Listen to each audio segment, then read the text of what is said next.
Bueno, esta fue la última vez que estuvo en su casa a salvo. Fuimos amigas desde que nos conocimos en tercer grado. Me trae muchos recuerdos.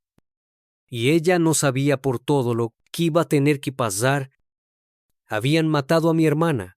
La había secuestrado y asesinado a alguien que no conocíamos. Carla tenía marcas en el cuello, y se notaba que la habían tomado de acá, y que ella se había clavado las uñas en su propia carne para tratar de soltarse. Me preguntaba si había rogado por su vida. ¿Cómo la mató? La estrangulé.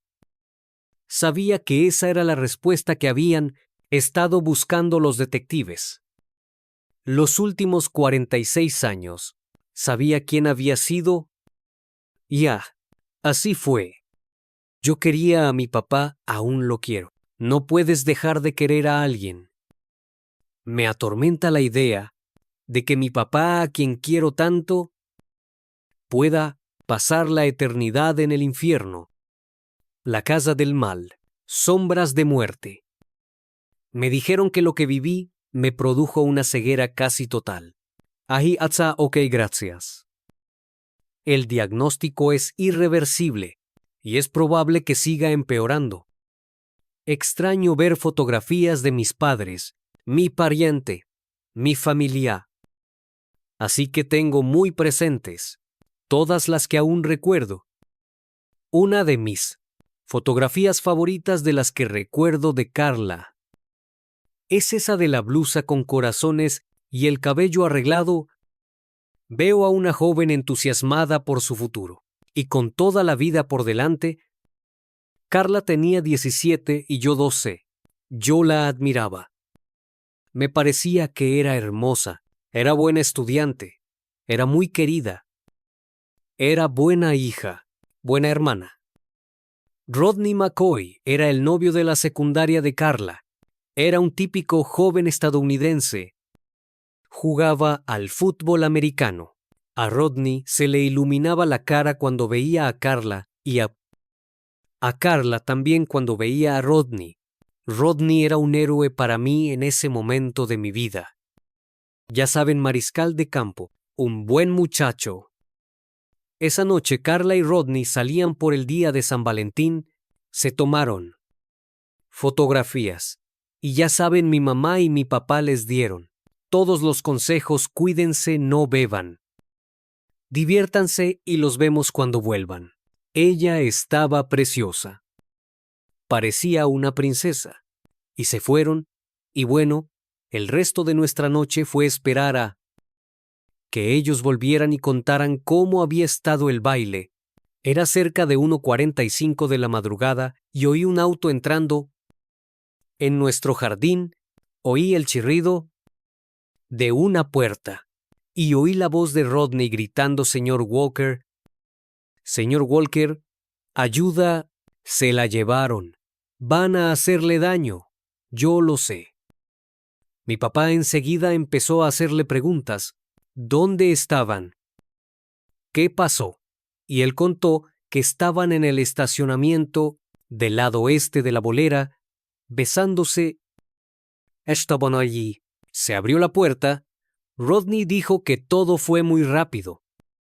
Según Rodney, el tipo lo amenazó de muerte y le apuntó con un arma a unos 15 de la cara. Rodney recibió un golpe en la nuca y en la frente, y no sabía qué pasaba, no tenía idea, y luego el hombre bajó a Carla del auto a la rastra, y Rodney oyó que el hombre le dijo a Carla: tú vienes conmigo, cariño. Y según él recordaba que miró a Carla y que fue lo último que vio antes de desmayarse.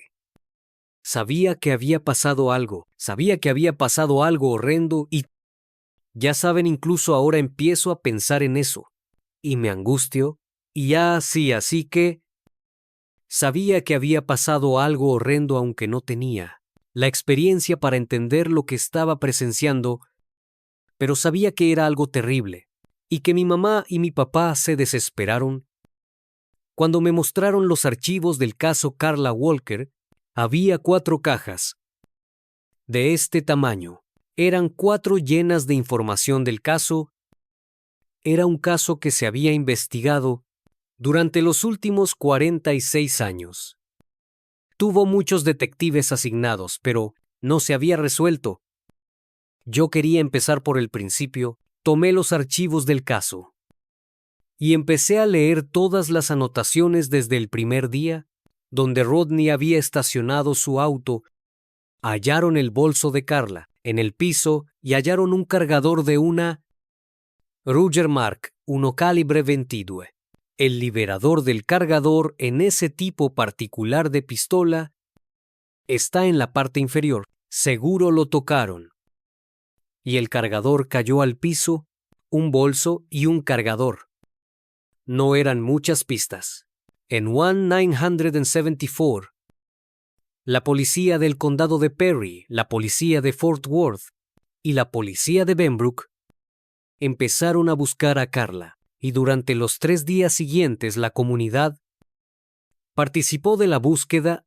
Eran miles de personas las que buscaban a Carla. Para mí había muchas personas que pensaban que Carla estaba detenida en algún lugar a merced de un secuestrador.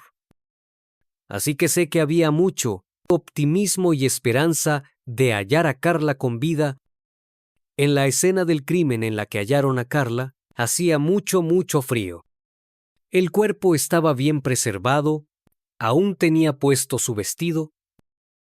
La habían secuestrado, atacado sexualmente y estrangulado. Poco después del secuestro y de concretado el ataque sexual, los investigadores originales actuaron bien y le cubrieron las manos para buscar material bajo las uñas. Preservaron su vestido, su sostén y sus bragas. Y esas fueron casi todas las pruebas que sellaron. En el túnel en el que apareció ella, da tristeza ver algo tan horrendo. Pienso en el crimen cometido esa noche y la pérdida sufrida por la familia. El perder a Carla, ese era el fin de su vida. Sí, en cuanto a lo que creía yo sobre el caso. Y la identidad del atacante es alguien cercano a la víctima. Así que la verdad, me pareció que tenía que ser alguien que conociera a Carla y cercano a ella. Revisé todos los archivos del caso y terminé armando una lista de 85 sospechosos en la cual incluía amigos de Carla, exnovios de Carla, personas que habían colaborado. Yo estaba convencido de que con todo lo investigado por los detectives anteriores podía resolverse. Para mí la información se encontraba en esos archivos. Solo teníamos que poder hallarla. Fuimos a la morgue y eso me cambió la vida. Mi mamá y mi papá entraron y ya saben. Oí gritar. Amé, mamá. Nunca había oído un alarido así. Pero era el de una madre que veía a su joven hija, a quien habían secuestrado, golpeado brutalmente. Violado, tenía hematomas en la cara, sangre seca. En los dientes y en parte del cabello. A los 30 segundos salieron de la sala. Mi papá la tenía rodeada con un brazo y la sostenía. Ella lloraba en silencio y se quedó callada todo el camino. No recuerdo haber llorado. Creo que me costaba reaccionar. Quedé choqueada. Me preguntaba, ¿cómo podía pasar eso? Era algo que podía pasarle a cualquiera, en cualquier momento y lugar, y yo nunca había oído que hubiera pasado algo así. Así que daba, mucho miedo. Esa persona estaba libre. Y podía hacerle eso a cualquiera de mis amigas. Diría que eso era lo peor, el temor que nos invadió. Nos conocimos en 3er grado y fuimos amigas desde ese momento. Estaba llena de energía, sonreía mucho y se llevaba bien con todo el mundo. El día del baile, Carla me llamó y me dijo, oye, voy a ir a la tienda y llevaré mi vestido y buscaré una cinta que combine ¿Con los moños del cabello quieres venir? Dije sí. Carla acababa de recibir un anillo de compromiso de Rodney. Recuerdo que la idea de ellos era terminar la secundaria, ir a la universidad en Texas. Y después de graduarse pensaban casarse. Me alegra haber podido hablar con ella antes de que fuera al baile. Yo más podría haberme imaginado que no iba a volver a hablar con ella, ni a volver a verla.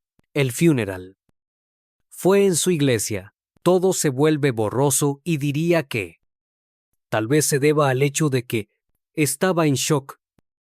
Yo no quería aceptarlo. El ataúd estaba abierto, y cuando me paré para acercarme recuerdo que sentí que mi cuerpo, bueno, no lo sé, se había quedado sin fuerza y me desmayé frente al ataúd. Cuando pasé por al lado, la mujer que se había sentado a mi lado estaba detrás de mí y me sujetó. El funeral hizo que cayera en la cuenta de que habían hallado su cuerpo, había muerto y ya no iba a volver. Después del funeral quedé agotada, así que fui y me recosté en el sofá. Y luego el teléfono de mi casa sonó en la cocina. Lo atendí y oí que empezaron a respirar muy fuerte.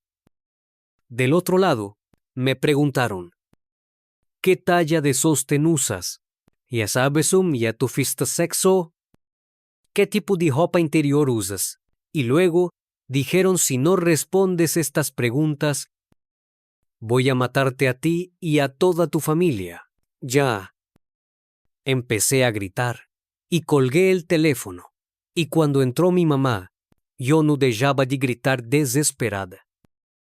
Tenía mucho miedo de ser la siguiente víctima. Recibía llamadas en las que llamaban y jadeaban en el teléfono, como la que había recibido el día del funeral, pero luego pasaron a ser pervertidas, diría yo. Empezaron a rastrear las llamadas y había que quedarse en línea una cierta cantidad de tiempo. Era muy aterrador recibir esas llamadas porque yo ya había vivido algo que no había vivido nunca y el temor era muy grande. Y a eso había que sumarle esas llamadas espantosas. Oía esos jadeos y me preguntaba, ¿será el asesino? Ese temor era algo que no había sentido nunca y que probablemente no vuelva a sentir. Después de que pasó eso, nada volvió a ser lo mismo. El señor y la señora Walker ya no eran los mismos. Recordaban a Carla en todo momento. Pero ya nada era igual. El señor Walker estuvo presente en la graduación, tomó fotografías y procuró felicitarnos a todos. Cuando nació mi primer hijo, él vino al hospital, me felicitó y tomó fotografías. Eso significó mucho porque quería a Carla a mi lado en esos momentos y ella no podía estar, pero también sabía lo mucho que le dolía no poder compartir eso con Carla. Aunque estaba feliz de estar ahí con nosotros, yo sabía el dolor que sentía, pero sentía alegría también. Después de que mataron a Carla, yo era el único hijo que quedaba en mi casa. Y una vez terminado el funeral, todos siguieron con su vida. Ahí empezó el largo y doloroso proceso. De ver a mi mamá ir cayendo en un abismo, yo sentía bronca, rabia, indignación. Y de más grande, sobre todo cuando empecé la secundaria y pasaba por los mismos corredores que Carla, sabía muy bien que el hombre que le había hecho eso a mi hermana y también a mi familia seguía estando entre nosotros. Y no teníamos idea de dónde estaba. Si estaba vivo, si estaba preso, si era un camionero, si estaba viviendo en Canadá. La menor idea. Cuando vi que el caso no se resolvía, me frustré mucho. A fines de la primavera de 1984 me postulé al Departamento de Policía de Fort Worth. Quería ir avanzando hasta llegar al puesto de detective de la División de Homicidios y poder investigar el caso de mi hermana. Fue un golpe muy duro el saber que no iba a poder resolver. El caso de Carla, tenía muchas ganas de resolverlo por mi mamá y mi papá. Muchas ganas quería resolverlo. Glenn McCauley era camionero en el momento del secuestro y asesinato de Carla. Tenía una pistola de la misma marca y modelo que el cargador hallado en el lugar en el que habían secuestrado a Carla. Lo interrogaron. Bien a fondo él insistía en que no tenía la pistola y decía que se la habían robado unas semanas antes. Le preguntaron por qué no había reportado el hecho. Respondió que lo habían condenado por robar un vehículo en 1961 y que no podía tener armas, así que no quiso reportar a la policía el robo de la pistola. Sometieron a Glenn McCarthy al polígrafo y él aprobó, así que quedó descartado. Por pasar el polígrafo, el caso tuvo varios sospechosos durante los siguientes años. Se habló mucho de exnovios que tenían conflictos con Rodney. La gente acusó a unos narcotraficantes de haber secuestrado a Carla. Había varios rumores dando vueltas que hubo que investigar y descartar, y el caso se quedó sin pistas. Pero diría que nuestra preparatoria tenía muchos grupos y siempre hay chicas pesadas. Ella probablemente tenía una lista de chicas que salía a cazar. Todos los días. Ella dijo, la apuñalé una vez aquí y la apuñalé otra vez aquí. Tú apretaste el gatillo, lo hiciste, disparó. El tiro que la mató. Crímenes de las chicas pesadas. NID. En 2019, esperábamos que las nuevas tecnologías nos ayudaran a resolver el caso. Aún teníamos la ropa de Carla y la ropa de Rodney. Había varios elementos en nuestro poder que podían analizarse. Lograron hallar un perfil completo de ADN en el sostén y luego lo subieron al sistema CODIS. Era esperable que en todo ese tiempo, la persona que le hizo eso a Carla hubiera cometido otros hechos y que su ADN estuviera en el sistema. Por desgracia, no hubo coincidencias. No servía de nada si no teníamos el ADN de un individuo específico para compararlo. Supimos de un laboratorio de Houston, les informamos lo que teníamos y dijeron, si es ADN de buena calidad y no está degradado, creemos que podría servirnos. Pero si entregábamos ese ADN, iban a usarlo todo. Y no iba a quedar más para que vuelvan a usar. Esa era la última muestra de ADN que teníamos. Así que si no había coincidencias, volvíamos al punto de partida. En 1974 era afortunado, tenía una buena familia. No una familia perfecta, pero una buena familia. Siempre supe que mi papá era mi protector y mi sostén. Sabía que por dentro, él sentía que había defraudado a su amada hija por no lograr que se hiciera justicia. Él se refería a Carla como su flor. Y le decía a Rodney, cuida de mi flor. Mi mamá nos dejó en 2015. Y creo que ella también murió de tristeza. Fue una época muy oscura. La muerte de mi mamá. Mi matrimonio andaba mal.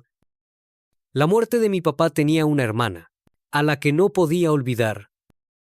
Es fácil perder la esperanza, pero luego me di cuenta de que no podía permitirme eso.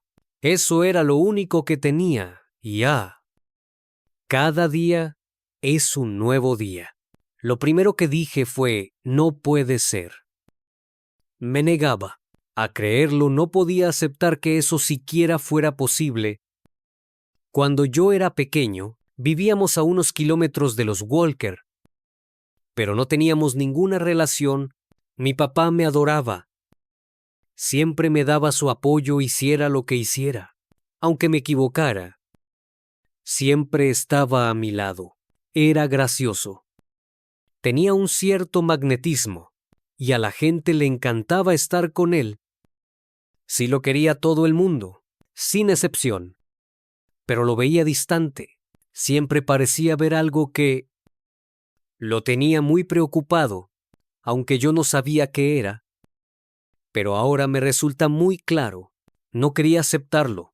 Diría que todos aún esperábamos que alguien se hubiera equivocado. No podía ser verdad porque nosotros lo conocíamos. Glenn McCarthy se escondió a la vista de todos. Durante muchos años, llevaba casado más de 50 años, tenía 2 hijos. Nunca había hecho nada que hiciera que se fijaran en él ni en su familia. Mantuvo un perfil muy bajo. Todo ese tiempo, esa era la respuesta que habían estado buscando los detectives los últimos 46 años. Sabía quién había sido y así fue. Sí. Estamos llamando a todos los que formaron parte del caso. Y vimos que en cierto momento hablaron con usted, señor Mazzarli, así es, y le conté lo mismo que le conté a usted, Ujum. Les dije que tenían al tipo equivocado porque Onunza maté a nadie. Él golpeteaba los dedos sobre el apoyabrazos del sofá y apretaba el puño. Y trataba de descifrar qué teníamos en su contra, hacia el fin de la charla. Cuando volvimos a pedirle una muestra de ADN, se sintió obligado a dárnosla y no se negó. Cuando nos fuimos de su vivienda, yo sabía que íbamos a arrestarlo pronto. Nunca la vi en mi vida, no sé quién es ella. ¿Cuándo se supone que hice eso? Nunca la vi, nunca la conocí. Nunca hablé con ella. No sabría quién es si me pasara por al lado. Su ADN estaba en su cuerpo. O sea que usted tiene que haber estado ahí y participado de eso. No hay ninguna duda al respecto. Son pruebas que no mienten. Oh, rayos, lo que decimos, señor. McCarthy es que se halló su ADN en Carla Walker, ¿ok? Y no hay ninguna duda de eso. Pues fui yo, supongo. ¿Puede contarnos qué pasó? ¿Cómo la mató? La estrangulé. Tranquilo. Estuvo guardándoselo durante mucho tiempo. Ya es hora de dejarlo salir. Es una carga enorme. Había estado bebiendo bastante y luego enloquecí. La verdad, no quise hacerlo. La estrangulé hasta matarla, supongo. La estranguló en el auto y también la violó en el auto. Y luego la dejó en el otro lugar. No lo sé. No puedo recordar eso.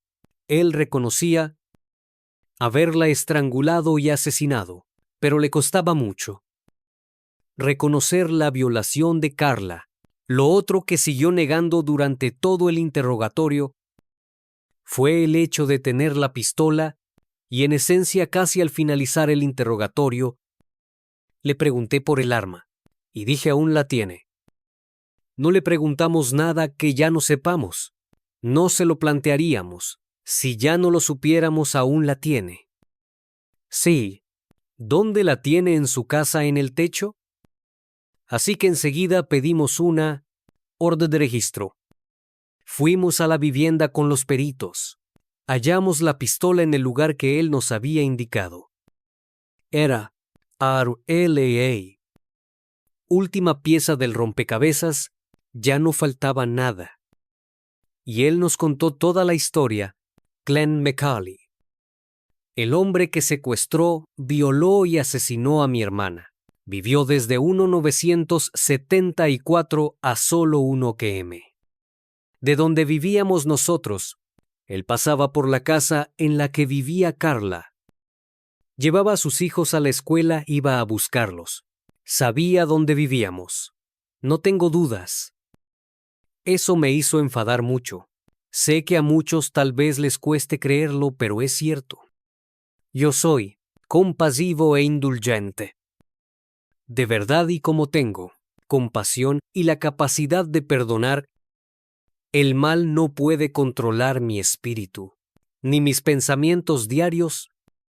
Espero que Carla haya sido feliz. Que sepa que no nos rendimos. Fue una sensación rara de mucha rabia, el que hubiera sido alguien que vivía tan cerca hacía que fuera aún peor el que siguiera acá en esta zona.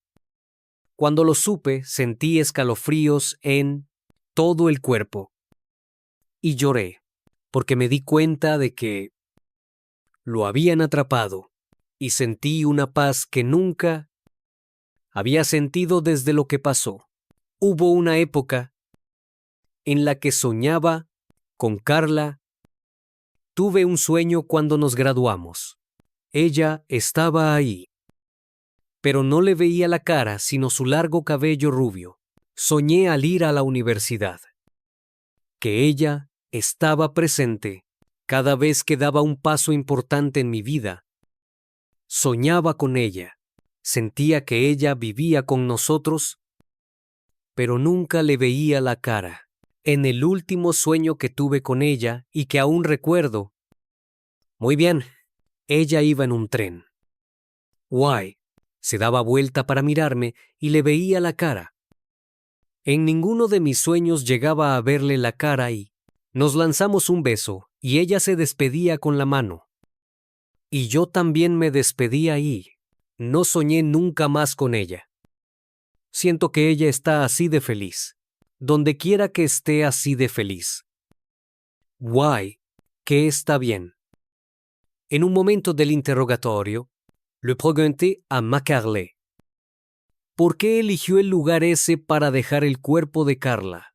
Y él respondió, bueno, tomas el camino y llegas a un edificio y hay unos matorrales junto al edificio y yo la dejé ahí. Y yo dije, no, señor Macaulay, ahí no es donde estaba Carla. ¿Estás seguro que no se confunde con otra joven a la que le hizo eso? E hizo una pausa y dijo, no lo creo. Fue un momento escalofriante. Para mí Carla no era su primera víctima, ya que ese no es el primer delito de nadie se llega a esa clase de delito después de haber cometido otros, así que estamos seguros de que ya había hecho eso. Tras estudiar otros casos que tenemos, homicidios sin resolver, estoy convencido de que hay 3 o 4 de ellos que podrían haber sido obra de Glenn McCullough y espero que un día podamos esclarecer esos casos. Lo que quiero que sepa el mundo con este caso es que va a haber más hechos, así que se resuelvan. Y si alguien cometió un crimen y nunca lo atraparon, yo me preocuparía en su lugar. Fue un shock. Y bien, decir que el mundo se me vino abajo es quedarme corto. Sí. Me destrozó. Sí. Fue duro. Pero lo quiero. Lo quiero. Si había otras víctimas, quería que él les diera cierta paz a esas familias y confesara todo eso. Quería que les permitiera cerrar la herida. Pensaba que, si había alguien que podía abrirle los ojos y ablandarlo, creo que sería yo. Cuando miré a mi papá a los ojos yo, no vi nada. Y fue duro. Fue duro ver eso en alguien que quiero tanto. No llegué a decirle nada porque se negó a hablar. Se cerró por completo. Y yo me sentí abatido. Fue lo más vacío que me sentí en toda mi vida. Hubiera sido más fácil que hubiera muerto de algo. Que perderlo de este modo es que no puedes dejar de querer a alguien. Me atormenta la idea de que a mi papá, a quien quiero tanto, pueda pasar la eternidad en el infierno.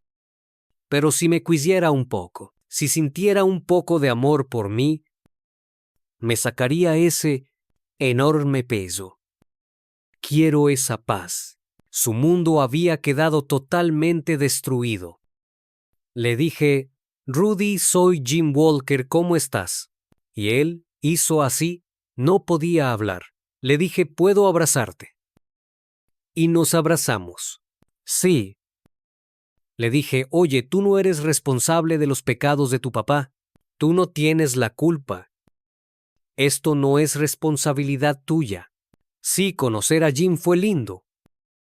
Un momento muy especial en mi vida. Él me consolaba. Y creo que eso me sorprendió. Podía haber hecho todo lo opuesto. Pero ahí estaba alguien que había sufrido por mi papá, allí consolándome. Querido Padre Celestial, te damos gracias por este día. Te damos gracias por la bendición de nuestra amistad. Me di cuenta de que Roddy era una víctima. La verdad, él también era una víctima. Su papá destruyó a toda su familia. Nuestro Señor, amén. Amén. Tengo la fortuna de ser amigo de Roddy McCarley. Y forjamos un lindo vínculo. Él vio a alguien en un pozo oscuro y profundo y dijo, voy a darle amor a esa persona. No sé qué es lo que haría. Sin la relación que tengo con Jim, nunca sabes. ¿Por qué? Dios pone a alguien en el camino de otro. Ojalá hubiera sido en otra situación, pero me alegra haberlo conocido. Fue un gusto. Volver a verte, te quiero amigo, yo también viejo.